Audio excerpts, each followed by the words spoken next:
السلام علیکم، آپ دیکھ رہے ہیں پروگرام منیر میمن کے ساتھ۔ آج کے پروگرام میں ذرا تذکرہ کریں گے خان صاحب کے بہت ہی قریبی دوست، رفقا، اور انفیکٹ آج بھی جو ان کی جو گفتگو سامنے آئی ہے اس میں وہ خان صاحب سے کچھ گلا تو کر رہے ہیں، لیکن شاید ان کے حوالے سے ان کی وہ محبت یا عقیدت آج بھی وہیں پہ نظر آتی ہے۔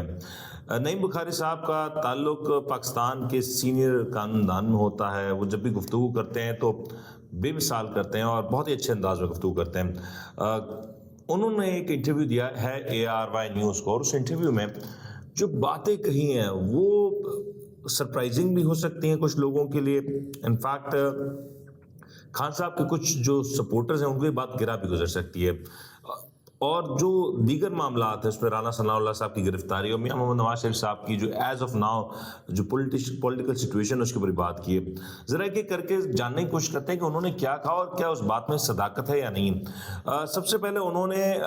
جو باتیں کہی ہیں، میں خان صاحب سے شروع کرتا ہوں۔ عمران خان صاحب دلوں میں اتر چکے ہیں، یہ بات انہوں نے کہی، اور انہوں نے کہا کہ as of now Imran Khan صاحب کی جو مقبولیت ہے، یا ماضی میں جو ذوالفقار علی بھٹو صاحب کی جو مقبولیت تھی، وہ کسی سے ڈھکی چھپی نہیں تھی، اور اس کو یہ جو معاملات ہیں، جو سچویشن ہے، اسے ڈائلیوٹ نہیں کیا جا سکتا۔ لیکن جو غلطیاں خان صاحب سے ہوئی ہیں انہوں نے اس کی نشاندہی کی اور بڑی خوب کی ہے۔ یہ نشاندہی اکثر ہم پروگرامز میں کرتے ہیں تو وہ جو تحریک انصاف کے سپورٹرز ہوتے ہیں وہ اس بات کو بہت برا سمجھتے ہیں، برا بھلا کہتے ہیں، اور شاید وہ ریالٹی چیک نہیں ایکسیپٹ کر پاتے۔ انہوں نے جو سب سے پہلے بات کی القادر ٹرسٹ کے حوالے سے، انہوں نے کہا کہ القادر ٹرسٹ میں جو ٹرسٹیز کی پوزیشنز ہیں اس کو چینج نہیں کرنا چاہیے تھا۔ القادر ٹرسٹ کا جب معاملہ آج بھی گفتگو ہوتی ہے، بہت سے لوگ اس حوالے سے کہتے ہیں کہ شاید اس سے خان صاحب کا فائنینشیل گین کوئی نہیں تھا، لیکن جو ٹرسٹی کی پوزیشن تھی یا جو ٹرسٹیز کی تبدیلی ہوئی ہے اس کی وجہ سے شاید خان صاحب مشکل میں ہیں۔ اور اس وقت نعیم بخاری صاحب نے کہا کہ یہ میری طرف سے یہی بات کہی گئی تھی کہ آپ اس کو چینج نہ کریں۔ دوسرا جو ایک سب سے بڑا مسئلہ تھا توشہ خانہ کا، جو کہ ایز پاکستانی ہم شاید اس بات کو ماضی میں ہوتی رہی ہے تو ہم فراموش کر دیتے ہیں، لیکن کسی بھی ملک کی طرف سے اگر کوئی تحفہ آتا ہے تو اس تحفے کی رسپیکٹ یہ نہیں ہوتی کہ آپ اس تحفے کو سیل کر دیں، اوپن مارکیٹ میں سیل کر دیں، اور اگر اس کو سیل کرنا ہے تو اس کا طریقہ کار بھی کچھ اور ہو سکتا تھا۔ پاکستان میں جو خان صاحب نے جو گھڑی جو محمد بن سلمان نے ان کو دی اور وہ گھڑی میں جو انہوں نے سیل کیا، اس گھڑی سے متعلق بہت سی باتیں ہوئیں، کیونکہ اس میں ایک خانہ کعبہ کی ایک عکس بھی تھا اور اس میں دیگر معاملات بھی تھے، لیکن سب سے بڑی بات ہے کہ یہ سعودی کراؤن پرنس MBS کی طرف سے ایک تحفہ تھا، اس کو روڈ بنانے کے لحاظ سے یا واٹس ایور اس کو اس طرح سے سیل کرنا شاید ایک صحیح بات نہیں تھی۔ مورالٹی کے اوپر بات ہو رہی ہے، قانونی طور پہ شاید خان صاحب اس میں ضرور کورڈ ہوں گے، لیکن کیونکہ خان صاحب نے جو بینچ مارک سیٹ کیا ہے وہ بہت ہائی تھا، اور اگر وہ خود یہ جو گفتگو کر رہے ہیں اور اس کو اگر نگیٹ کریں گے تو اس کے اوپر سوال اٹھیں گے۔ تو اس حوالے سے بھی نعیم بخاری صاحب نے کہا کہ ہم نے جب یہ بات آئی تو میں نے بڑا کلیئرلی کہا کہ آپ اپنے گھر کے اطراف کی سڑک بنانے کے لیے اس کھڑی کو نہ بیچیں۔ اب یہ بات کس نے کہی ہے؟ نعیم بخاری صاحب، جو کہ تحریک انصاف کے لیگل ایڈوائزر، خان صاحب کے قریبی ساتھیوں میں سے ایک ہیں۔ اس کے علاوہ انہوں نے تحریک انصاف کی جو پارٹی کے اندر جو معاملات ہیں اس کے اوپر بھی بات کی۔ انہوں نے کہا کہ میں خان صاحب کو اکثر یہ بات سمجھاتا رہا کہ آپ اپنی پارٹی میں جو نادان دوست ہیں ان سے بچ کے رہیں، اور ان کے جو بیک گراؤنڈ ذرا اس کے اوپر بھی نظر ڈالیں۔ انہوں نے بابر اعوان اور فواد چودھری کا بھی تذکرہ کیا، جو کہ عام طور پہ بہت سے معاملات میں لیگل ایڈوائزر کے طور پہ بھی سامنے آتے تھے، اور فواد چودھری صاحب ایک جارحانہ مزاج کو لے کے پارٹی پالیسی کو بھی ڈرائیو کرتے ہوئے دکھائی دیتے تھے، تو انہوں نے اس حوالے سے بھی اپنا گلہ سامنے رکھا۔ ایک اور بات یہ، جب تحریک انصاف پارٹی کے طور پہ جب نیشنل اسمبلی سے باہر آنے کا فیصلہ کیا، پھر پنجاب اسمبلی اور KP کی اسمبلی ڈیزالو کرنے کی بات ہوئی، تب بھی نعیم بخاری صاحب کے مطابق انہوں نے کہا کہ ہم نہیں کرنا چاہیے تھا، ہمیں اس وقت اپوزیشن کے طور پہ وہاں پہ رہنا چاہیے تھا، اور یہ ایک غلط فیصلہ تھا جس کے حوالے سے وہ کافی زیادہ نالا بھی نظر آیا. اور یہاں بھی یہ بات بھی کہی گئی کہ جو پنجاب اور KPK کی جب اسمبلیز کو ڈیزالو کرنے کی بات کی گئی تو انہوں نے بڑا کیٹاگوریکلی کہا کہ پاکستان میں 90 دن میں انتخابی بات ایک قانونی بات ضرور کہی جا سکتی ہے، ایک کتابی بات ضرور کہی جا سکتی ہے، لیکن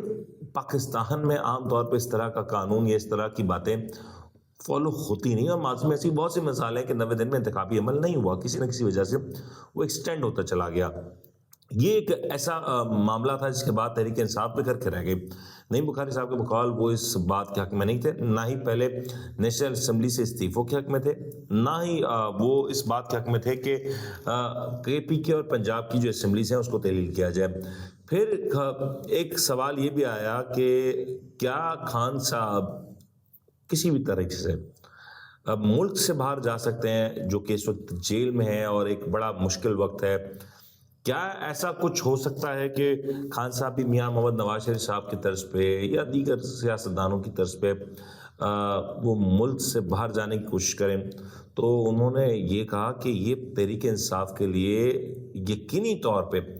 ایک بہت بری بات ہوگی اور تحریک انصاف کے لیے گر جانے کی والی بات ہوگی، اور اس چیز سے تحریک انصاف بہت مشکل ہے ریکور کر سکے. اور آئیڈیلی میرا بھی ایک ماننا ہے کہ آج اگر تحریک انصاف کی مقبولیت کی بات کریں یا کوئی ایک چیز جو تحریک انصاف کو جوڑے ہوئے ہے تو وہ خان صاحب کا جیل میں ہونا. سیاسی طور پہ اس طرح کے جو آپٹکس ہیں وہ بڑے کاؤنٹ کرتے ہیں، اور اگر کوئی لیڈر جیل میں رہ کے آتا ہے تو پھر وہ جو سائیکل ہے جو حکمرانی کا، انفیکٹ آپ جو وزارت عظمیٰ کے جو اقتدار تک پہنچنے کا جو رستہ ہے وہ آپ کو اور زیادہ کلیئر ہو جاتا ہے پاکستان کی اگر ہم بات کریں. تو میرے خیال سے نعیم بخاری صاحب کی اس بات سے میں ٹوٹلی ایگری کروں گا کہ اگر تو خان صاحب ملک میں رہتے ہیں تو یہ ان کے ووٹر سپورٹر اور انفیکٹ ان کی پارٹی کے لیے بہت اچھا ہے، اور اگر خان صاحب ملک سے باہر چلے جاتے ہیں یا آج بھی چلے جاتے ہیں تو تحریک انصاف کو بہت بڑا ڈینٹ پڑے گا، اور آلریڈی اگر تحریک انصاف میں جو صورتحال وہ زیادہ اچھی نہیں ہے. دوسرا ایک مسئلہ یہ بھی ہے کہ خان صاحب کیونکہ جیل میں ہے تو ایک سمپتی کا ووٹ بھی ہے جو تحریک انصاف کو ملتا دکھائی دے رہا ہے. ایک اور مسئلے کے اوپر بات کی انہوں نے رانا ثناء اللہ صاحب کے حوالے سے، اور بڑی شاکنگ بات تھی. انفیکٹ بہت سے لوگوں کے لیے شاکنگ ہو سکتا ہے، کیونکہ رانا ثناء اللہ صاحب کے اوپر جب یہ کیس بنایا گیا تو ہم اس کو بھی کہہ رہے تھے کہ یہ ایک بڑا کمزور کیس ہے. رانا ثناء اللہ صاحب کو گرفتار کیا گیا تحریک انصاف کے دور میں، اور پھر رانا صاحب کی گرفتاری کافی عرصے چلتی رہی. ایونچولی کچھ ثابت نہیں ہوا، رانا صاحب باہر آ گئے اور اب اس کے بعد انہوں نے جو کچھ کیا وہ بھی ٹکا کے کیا. لیکن پاکستان کی پالیٹکس میں ہوتا ہے، اور انفارچونیٹ ہے کہ ابھی تک ہم اس چیز سے باہر نہیں نکلے. اس کیس کے حوالے سے انہوں نے بہت سے معاملات کے اوپر بات کی، لیکن جو سب سے امپورٹنٹ پہلو تھا جو میں سمجھ سکا وہ میں آپ کے سامنے رکھ دوں. انہوں نے کہا کہ مجھے اس کیس کے حوالے سے آفر کی گئی کہ آپ ہی کیس لڑیں، لیکن میں نے وہ اس ایک انداز میں رد کر دی. لیکن ان کی جو گفتگو مجھے سمجھ آئی، شاید وہ یہ کہنا چاہتے تھے کہ رانا صاحب کے جو کیس ہے کیا اس کے معاملے میں کہیں نہ کہیں سابق چیف قمر جاوید باجوہ صاحب بھی انوالوڈ تھے. یہ ایک بڑا انہوں نے کوشچن مارک چھوڑ دیا کیونکہ ان کی گفتگو سے کلیئر نہیں ہو رہا. اگر ایک سگنل لیا جائے تو یہ کہا جا سکتا ہے کہ قمر جاوید باجوہ صاحب یا تو صورتحال کو مانیٹر کر رہے تھے یا پھر کسی نہ کسی طور پہ اس سب کے پیچھے بھی موجود تھے. یہ ایک سوال ہے جو میں چاہوں گا کہ ذرا نعیم بخاری صاحب آنے والے اپنی گفتگو میں کلیئر کر دیں، کیونکہ یہ ابہام رہ جائے گا. اور ماضی مقصد تحریک انصاف کے دوست اس تمام سچویشن کے اوپر کچھ بے بسی کا اظہار بھی کرتے رہے، تو میرے خیال سے اس کو کلیئرٹی کی ضرورت ہے. آخری چیز پاناما کیس کے حوالے سے